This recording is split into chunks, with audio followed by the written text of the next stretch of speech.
এই হলো রাত্রেবেলা 1টার সময়কার সতীঘাট। এটা কে? রুদ্র, আমাদের ভাই। এটা কে? হর্ষ। হ্যালো গাইস, রাত 12টা সময় হচ্ছে। এই যে সতীঘাট। 12টা রুদ্র, গিয়ে একটু কঙ্কালটার ভিডিওটা করে আনো তো, যাও।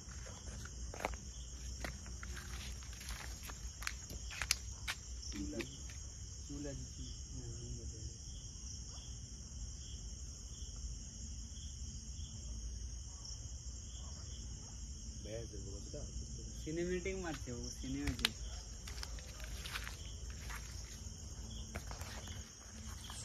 আমার বেরিয়ে যাবে কেন?